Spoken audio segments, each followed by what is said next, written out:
Hello everyone, আশা করি সবাই ভালো আছেন আর আমরাও ভালো আছি। আবার চলে আসলাম আপনাদের মাঝে ছোট্ট একটি মিনি ব্লগ নিয়ে। এই তো যেই টপে ফুলের চারাগুলো লাগানো হবে সেটাতে মাটি নিয়ে চলে এসেছে, আর এই কর্নারটাতে ফুলের টপটা বসাবো, তাই সুন্দর করে পরিষ্কার করে নিচ্ছি।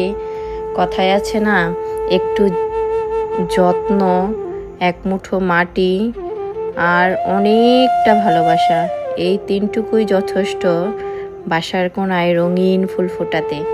তা আমি সেটাই করলাম, তাদেরকে একটু ভালোবাসা দিলাম, একটু যত্ন দিলাম, দিয়ে তাদেরকে আমার বাসার কোণায় বসালাম। দেখি কি হয়। আর তার সাথে ভালো মাটি, ভালো একটা টব, এগুলো তো ফুলের জীবনের অর্ধেক সাফল্যতা এনে দেয়। তো আমিও সেটাই করলাম।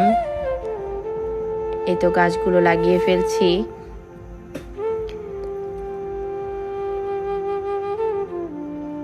আজ আমি শুধু চারা লাগাচ্ছি না, আমি ভবিষ্যতের একটা ফুলকে স্বপ্ন দেখাচ্ছি।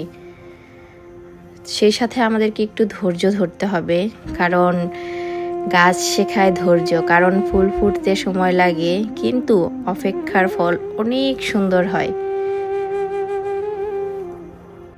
যাদের বাড়িতে এখনো ফুল নেই, আজ একটা চারা লাগান, জীবন নিজেই একটু বেশি সুন্দর হয়ে যাবে।